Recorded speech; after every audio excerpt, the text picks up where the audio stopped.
Hello നമസ്കാരമുണ്ട്. ഞാൻ ശാന്തകുമാരിയാണ്. ഞാൻ ഇന്നലെ ഒരു ന്യൂസ് കണ്ടത്, നമ്മുടെ പാലക്കാട് നിമിഷപ്രിയൻ്റെ തൂക്കിക്കൊല്ലൽ അവിടെ സ്റ്റേ ചെയ്തു എന്ന് പറയുന്നത് കേട്ടു. 1 മാസത്തിൻ്റെ ഉള്ളിൽ തൂക്കിക്കൊല്ലും എന്നാണ് ഞാൻ കേട്ടത്. അതിനുള്ള കുറിച്ചാണ് ഞാൻ കുറച്ച് പറയാമെന്ന് വിചാരിച്ചത്. വളരെ വിഷമമുണ്ട്.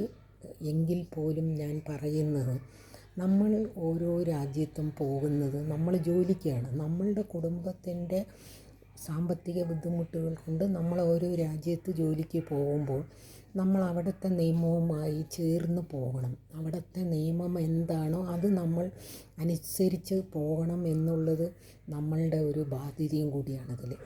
ഇല്ലെങ്കിൽ ഇതുപോലെയുള്ള പ്രശ്നങ്ങൾ ഉണ്ടാകും. കാരണം നമ്മുടെ ഇന്ത്യയിൽ എന്ത് തെമ്മാടിത്തരം ചെയ്താലും അതൊന്നും നമ്മുടെ അധികാരികൾക്ക് ഒരു പ്രശ്നവുമില്ല. കാരണം നമ്മുടെ ജനാധിപത്യ രാജ്യമായതുകൊണ്ടാണ്. പക്ഷെ നമ്മൾ ജോലിക്ക് പോകുന്ന ചില രാജ്യങ്ങളിൽ അവരിൻ്റെ നിയമങ്ങൾ നടപ്പിലാക്കും. അവരിപ്പോൾ മനുഷ്യനാണെന്നൊന്നുമില്ല. തെറ്റ് ചെയ്തവൻ ശിക്ഷിക്കപ്പെടണം എന്നുള്ളതാണ് ഓരോ രാജ്യക്കാരൻ്റെയും കാര്യം. നമ്മളെ ഇന്ത്യയെ പോലെ കൊന്നാലും പ്രശ്നമില്ല, ബലാത്സംഗം ചെയ്താലും പ്രശ്നമില്ല, പണം തട്ടിയെടുത്താലും പ്രശ്നമില്ല, ബാങ്ക് കൊള്ളയടിച്ചാലും ഒന്നിനും ഒരു പ്രശ്നവുമില്ല. എല്ലാം കുറച്ച് നാളത്തേക്ക് മാത്രമുള്ള ഒരു ഇതേ ഉള്ളൂ. അപ്പോൾ ഞാൻ പറഞ്ഞു വന്നത്, നമ്മൾ പോകുന്നത് പണമുണ്ടാക്കാനാണ്. അപ്പോൾ നമ്മൾ എന്താ വേണ്ടത്?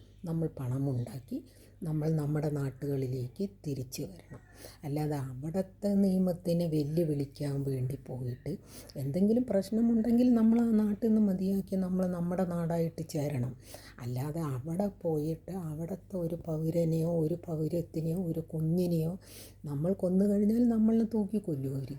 നമ്മളിനി എന്ത് തന്നെ നമ്മളിനി മനുഷ്യനാണ് എന്ത് ചെയ്താലും അവരിൻ്റെ നിയമം അവർ നടപ്പിലാക്കും. അത് ഉറപ്പല്ലേ? അങ്ങനെയുള്ളപ്പോൾ നമ്മളെന്തിനാണ് അവരിൻ്റെ നിയമത്തെ തെറ്റിച്ചുകൊണ്ട് നമ്മൾ നമ്മുടെ ഇതിനു വേണ്ടി ചെയ്യാൻ നിൽക്കുന്നത്? ശരിയല്ല എന്നുണ്ടെങ്കിൽ നമ്മൾ ജോലി ഉപേക്ഷിക്കുന്നു, നമ്മൾ നമ്മുടെ നാട്ടിലേക്ക് വരുന്നു. അതാണ് അതിൻ്റെ ശരി. അല്ലാതെ അവിടെ പോയി അവരിൻ്റെ നിയമത്തിനെ വെല്ലുവിളിച്ചിട്ട് ഒരാളെ നമ്മൾ കൊല്ലാനെന്ന് നമ്മൾക്ക് ആർക്കും അധികാരം തന്നിട്ടില്ല. നമ്മൾക്ക് ആരെയും ഉപദ്രവിക്കാനോ കൊല്ലാനോ എന്നുള്ള ഒരു അധികാരം നമ്മൾക്ക് ആരും തന്നിട്ടില്ല.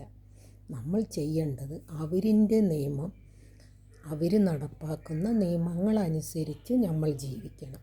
അവിടെ നമ്മൾ ജീവിക്കുന്ന കാലം വരെ ആ നാടിൻ്റെ നിയമങ്ങൾ എന്താണോ അതാണ് നമ്മൾ ചെയ്യേണ്ടത്. അല്ലാതെ ആ നാട്ടിൽ പോയിട്ട് ചാരായം വെക്കുക, കള്ളക്കടത്ത് ചെയ്യുക, പണം തട്ടിപ്പറിക്കുക, ഇതുപോലെയുള്ള കൊലപാതകങ്ങൾ ചെയ്യുക. ഇനിയിപ്പോൾ ആ മനുഷ്യൻ, ആ യമൻ പൗരൻ എന്ത് തെറ്റ് ചെയ്തിട്ടുണ്ടെങ്കിലും അയാളെ കൊല്ലാനുള്ള ഒരു അധികാരം ഈ നിമിഷപ്രിയ എന്ന് പറയുന്നവർക്കില്ല. എനിക്ക് അവരെന്നെ തൂക്കിക്കൊല്ലുന്നു എന്ന് പറഞ്ഞപ്പോൾ ഒരു വിഷമമുണ്ട്.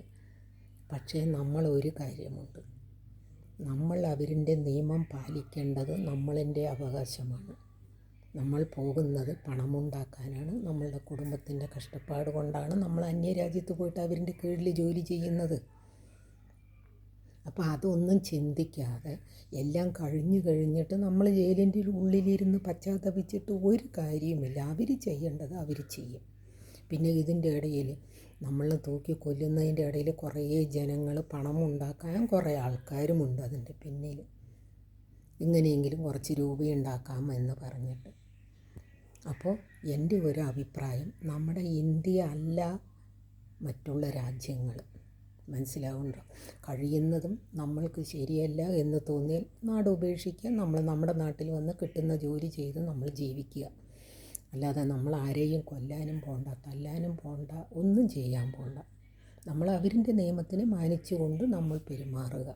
അതേ പ്രവാസികളായ ഇന്ത്യക്കാർക്ക് ചെയ്യാനുള്ളൂ. മനസ്സിലാവുന്നുണ്ടോ? അല്ലാതെ അവരിൻ്റെ നിയമത്തിനെ വെല്ലുവിളിച്ചുകൊണ്ട് ഓരോന്ന് ചെയ്യുമ്പോൾ ഇതുപോലെയുള്ള പ്രശ്നങ്ങൾ ഉണ്ടാകും. എല്ലാവർക്കും സങ്കടമുണ്ട്. സങ്കടമില്ലാത്തത് കൊണ്ടല്ല ഞാനിങ്ങനെ പറയുന്നു. ഞാനൊരു നിയമവശം പറഞ്ഞു എന്നേ ഉള്ളൂ. ഇപ്പോൾ എനിക്ക് ശരിയല്ല എന്ന് തോന്നിയാൽ ഞാൻ നാട്ടിൽ വരും, ജോലി ചെയ്ത് ജീവിക്കും. നമ്മൾ വരുന്നത് നമ്മൾ ജോലി ചെയ്യാനാണ്. അപ്പോൾ എല്ലാവരും ഇനിയെങ്കിലും വെളിരാജ്യങ്ങളിൽ ജോലിക്ക് വരുന്നവരുടെ അവരിൻ്റെ നിയമത്തെ മാനിച്ചുകൊണ്ട് ജോലി ചെയ്ത് നമ്മളുടെ പൈസ ഉണ്ടാക്കി നാട്ടിൽ തിരിച്ച് വന്ന് സെറ്റിലാകും. അപ്പോൾ എല്ലാവർക്കും എൻ്റെ ഹാപ്പി അഡ്വാൻസായുള്ള ഹാപ്പി ന്യൂ ഇയർ. എല്ലാവരും നന്നായിരിക്കുക.